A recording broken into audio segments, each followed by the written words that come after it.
سلامونه وخت مو په خیر هیله د جوړ روغه خوشحاله بیاست. نن د روژې یو بل ورځ ده او زه فکر کوم چې نن به د 28 یا د قدر د شپې سره هم تصادف خوري. په دغسې ورځ کې دغه رقم بحثونه شاید ډېر تاثیرګذار او مهم هم نه وي، ولې بحثونه معمولا چې راځي اړتیا یې لیدل کېږي چې په هغه وخت باندې وویل شي. ډېر متوجه شوی یم، ډېر خلک دا نیوکه لري، دا انتقاد لري چې په پښتو کې کلمات نشته. په نړۍ کې هیڅ ژبه خالص خپل او مشخص کلمات نه لري. کلمات د نړۍ د ټولو د ژبو ترمنځ مشترکات دي. دا د ژبو مال دی چې په خپل منځ کې هویت د کلماتو هېڅکله معلوم نه دی. کلمات د مهاجرو او پردیو سیانو په توګه په منځ کې ګرځي او هره ژبې ته ځي او راځي. ولې دا یوه نوې تیوري ده چې زه یې وړاندې کوم. البته زه یې په اړه استدلال علمي هم لرم. هغه دا دی چې د ژبې په منځ کې د لهجو رامنځته کېدل هغه وخت کېږي چې په بشپړه توګه معنا وبایلي، او لهجې هغه وخت واحده ژبه ګرځي چې بشپړه معنا ورکړي او د بلې لهجې ویونکي په پوه شي. نو کلمې هم د هویت اخیستلو خپله زمانه لري. یوه کلمه چې په یوه ژبه کې معموله شول، په یوه ژبه کې عامه شول او د هغه ژبې ویونکي په پوه شول، هغه کلمه نو د هغه ژبې ده. بیا څوک د دې ادعا نشي پر کولی چې دا د دې ژبې کلمه نه ده. بالخصوص د پښتو غوندې کنزرویټیو یا محافظه کاره ژبې چې ورته راتلونکي ټوله تاثیرات له نورو ژبو څخه د پښتو ژبې خپل مال ګرځي، نو دلته بیخي دا مسله ورکېږي. زه په یو ډېر غټه پروسه باندې اخته یم. یو لوی بحر به د خیره سره تر لوی اختره پورې په پښتو کې را پیل څه وخت کې دی، زه به یې را ښکاره کړم، را څرګند کړم، او دا به یو نوی باب، یو نوی فصل وي. ما د دغې ګیلې پر اساس باندې کلاسیک متون ټول مطالعه کړل. کله چې مې خوشحال، پیر محمد کاکړ، شمس الدین کاکړ، حنان بارکزی، جمعه بارکزی، کاظم شیدا، عبدالقادر خټک، اشرف خان هجري، کامګار خټک، خوشحال خټک، د خټکو ټوله کورنۍ، د روښانیانو ټوله کورنۍ، او له هغه وړاندې چې څونه پښتانه دي ټول مطالعه کړل. موږ یوه له غنیترینو ژبو څخه لرو، ولې زموږ مشکل دا دی چې له ژبې سره علمي برخورد نه کوو. په جهالت کې د تعصب په اوج کې یو پر بل غورځو او وایو چې دا کلمه د دې ژبې نه ده، هغه کلمه د هغه ژبې نه ده. دا حالت په نورو ژبو کې نشته. د نړۍ لومړنۍ ژبه نن ورځ انګلیسي ده، ولې د انګلیسي 1% خپلې کلمې نشته، ځکه انګلیسي یوه جوړه سوې مصنوعي ژبه ده چې د لاتیني او اروپایي ژبو له تصادم څخه رامنځته سوې ده، او کلمات یې ټوله بېګانه دي. یا په 80% کلمات یې ټوله له اروپایي اریایي ژبو څخه دي. موږ یوه تیوري لرو، هغه دا ده چې په ژبو کې د کلماتو ایجاد له 4 لارو کوو. 25% له زاړو متونو، 25% په ترجمه، 25% په نوي کلماتو جوړولو، او په 25% له نورو ژبو څخه په پور ویونو یا په د کلمو په اخیستلو باندې. زه چې کلاسیک مطالعه کوم، دې ته حیرانېږم چې موږ په دغونه وسعت سره کلمې لرو، ولې بیا هم وایو چې موږ کلمات نه لرو. دغه کلمات یا له اریایي ژبو راغلي او یا له عربي څخه چې تقریبا کلمات یې د پښتو خپل سوي کلمات دي. دغه کلمات داخل سوي دي او د پښتو تر خپلو ګردانونو لاندې تللي دي. یو ډېر جدي انتقاد چې د کندهار پر لهجه وارد دی دا دی چې فارسي کلمات پکښې دي، ولې خلکو تر اوسه دا درک کړی نه ده چې هغه فارسي نه، اوستایي او اریایي کلمات دي چې په ټولو ژبو په دغه دلته متدوله ژبو کې په ټولو کې شته. په اردو کې شته، په هندي کې شته، او په نور ټولو ژبو کې دا کلمات شته. یو مثال درخته ده. درخت په اردو کې هم وایي درخت په فارسي کې هم وایي. ولې پښتو ته دی د پښتو تر قواعدو لاندې دا کلمه راغلې ده. موږ درخت نه وایو، درخت وایو. د پښتو ګردان ولوېدلی دی، جمع یې درختي، یې د پښتو ګردان دی، او د مجهول واو یې د درختو پر سرو. دا د پښتو خپل ګردان ته لوېدلې، دا کلمه پښتو سوې ده.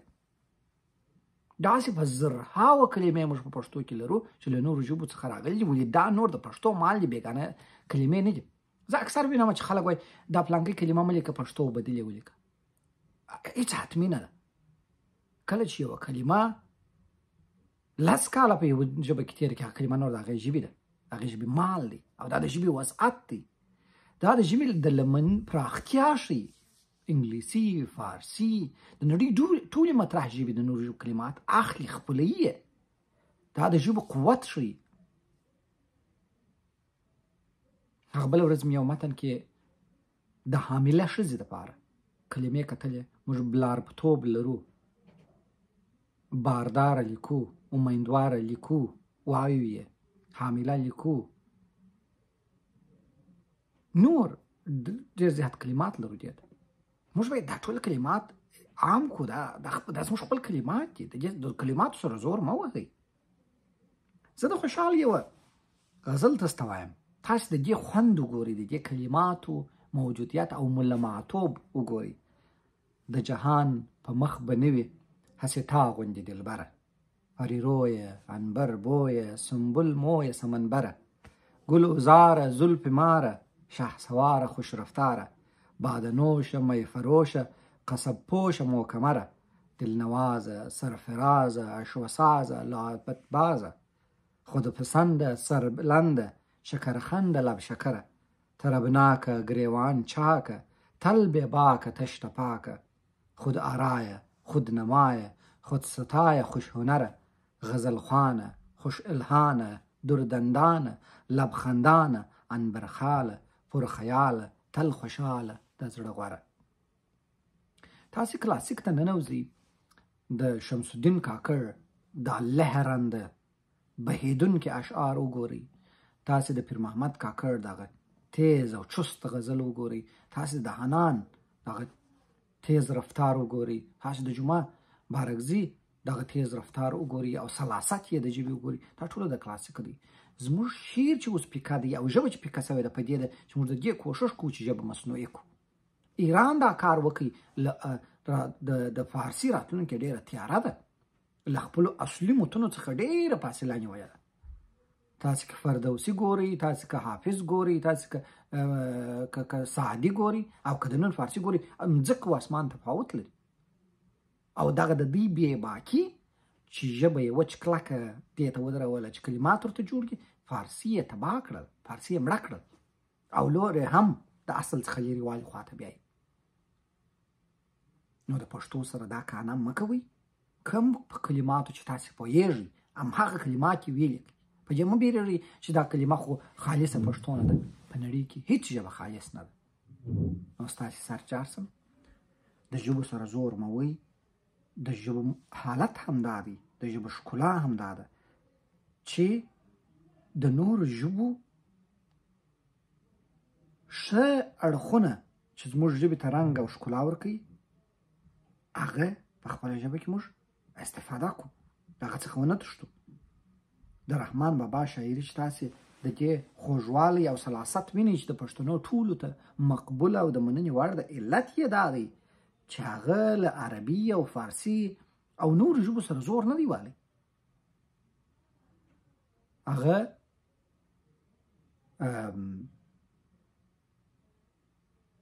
د نورو ژبو سره زور آسمایي نه ده کړې. ژبه یې خپل مسیر ته خپله پرېښوده. دا یو طبعي ټولنیز مسیر دی چې خپله یې وهي. که تاسو د خلکو خولو ته لاس ور واچوئ او ژبې یې ور کنټرولوئ، تاسې ژبه وژنئ، او ژبه د ملت مال ده. فارسي ژبه په دې منطقه کې د پښتنو لومړني خلک چې د فارسي د وراثت دعوه کوي هغه پښتانه دي، او دا ثابته ده چې دا د پښتنو ژبه ده. نو موږ به د دې پر ځای چې د ژبو سره زور وو، ژبه به خپل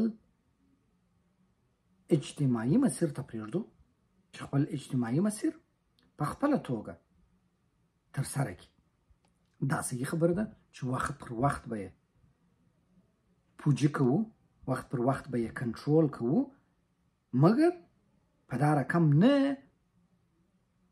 چې د خلکو په خولو کې دا کنټرول کو، بلکې په داسې توګه چې ژبې ته ضرر ونه رسوو. د رحمان بابا، د خوشحال خټک، د کاظم خان شیدا، د حمید بابا په اشعارو کې دغه ښکلا، دغه روانوالی، دغه سلاست او د پرلهپسې توب دا د دغه نورو ژبو سره زور نه وهلو پر اساس دی.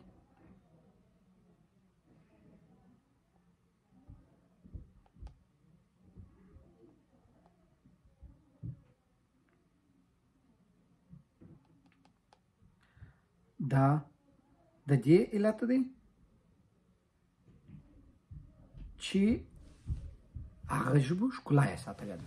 زه تاسو ته د حمید بابا یو شعر وایم: نن به شپه زما د یار پر کوم مکان وي، جلوګر به په کوم هټ په کوم دکان وي، شرمولی به یې حسن کوم ترکان وي، کوم دکان به یې د خولې د درو کان وي، په ډیوه به یې د مخ څوک پتنګان وي، هم خواخان به یې پاکان که ناپاکان وي، ولې نه چوې له دې غمه زما دله، چې دې واورېده د یار د تلو بدله، نه به وي ورسره هسې مسلمان څوک، چې یې واخلي خصمانه د آب و نان څوک، نه به وي ورباندې هسې مهربان څوک، چې یې وبولي په زار او په قربان څوک، یا یې سوري کا پر سر لاس د احسان څوک، یا یې وکا د بل کار سر و سامان څوک، چې له هسې غمه نه مرم ژوندی پایم، ته زما په محبت څه بې وفایم، خود په خود به وي ولاړ ستړی ستومانه، خسته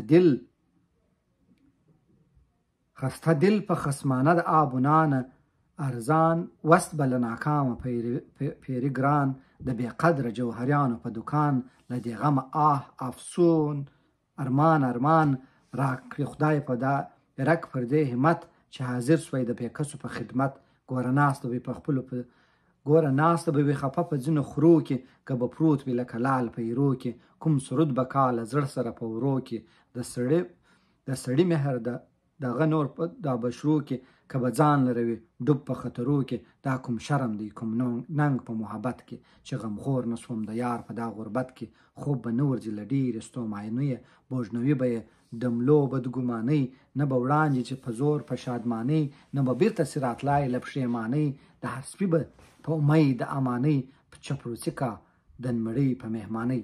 دا یو ډېره اوږده قصیده ده د حمید بابا، چې تاسې وګورئ تر 100 او 200 زیات پښتو ته مسافرې راغلي کلمې لري چې پښتو خپلې کړي دي.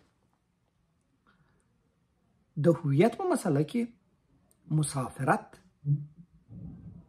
تر هغو مسافر او بیگانه دی چې لوستونکو او ویونکو ته معنا ونه لري. کله چې معنا ولېږدول نور مسافرت پای ته رسیږي او هغه د هغې ژبې هویت اخلي. دا هم د انساني هویت په اساس کې ده او هم د ژبني هویت په اساس کې ده. نو دا کلمات نور پښتو سوي دي، د پښتو ګرامر تر قواعدو لاندې تللي دي او موږ یې د خالصتوب په ایشمه کې د پښتو سره جفا کوو. نو راځئ دې ته د پای ټکی کښېږدئ، د دغه توهم، د دغه ډار او له دې بې ځایه دغه څخه راووځئ چې په پښتو کې کلمات نشته. پښتو په بشپړه توګه د هر مسلک، د هر علم او د هرې پوهې دپاره کلمات لري. بې غمه خپلې لیکنې پکښې وکړئ، په دې پسې مه ګرځئ چې دا د کومې ژبې کلمه ده او نه د دې وخت دی. د اصلاح د ژبې د سمون وخت هغه وخت دی چې ته حد اقل 100,000 عنوان کتابه په خپله ژبه کې ولري. اوس موږ باید دغه ټارګېټ چې 100,000 عنوانه کتابه په پښتو کې ایجاد کړو، پر دې باندې کار وکړو. دا چې څه وخت یې بیا خالص کوو، کره کوو او ښه کوو، دا د وروسته خبرې دي. موږ د اوس دپاره د عادي ژوند کولو لارښود کتابونه نه لرو. موږ د یو عادي ښوونکي د تدریس میتود کتاب نه لرو. موږ د یو عادي مدیر د مکتب د کنټرول کتاب نه لرو. موږ د خپل دکان د شانو د خرڅولو کتاب نه لرو، موږ د خپل لباس د اغوستلو کتاب نه لرو، موږ د خپل ډوډۍ د تهیه کولو د جوړولو کتاب نه لرو. موږ اخته یشتو د ژبه سوچ کوم د انګلیسي مقام دی رسم. زه تاسو ته چالش درکوم چې پښتو ژبه په همدومره توګه چې تاسو وایئ انګلیسي وسیله همدومره وسیله، مګر په کم حالت کې چې موږ له بدنیتیو راووځو، چې موږ د تعصباتو راووځو، چې موږ د بې ځایه غرور او د بې ځایه ایګوګانو څخه راووځو. هر څه ته سینه په خلاصه کړو، اوس ولیکو، اوس فکرونه زیات کو، آثار زیات کو، مواد زیات کو، او د کار کولو وخت دی یا د خښته په هغه وخت کې چې اړتیا یې وه ترسره شي. د اوس لپاره اړتیا د فکر ایجاد دی. نو راځئ کلماتو ټکو د ی ټکي داسې سول، د سین ټکي داسې سول، د پنځو ټکو د دوو ټکو ته داسې، دوو ته داسې، دې ته نور نو ووایاست او پښتو ته کار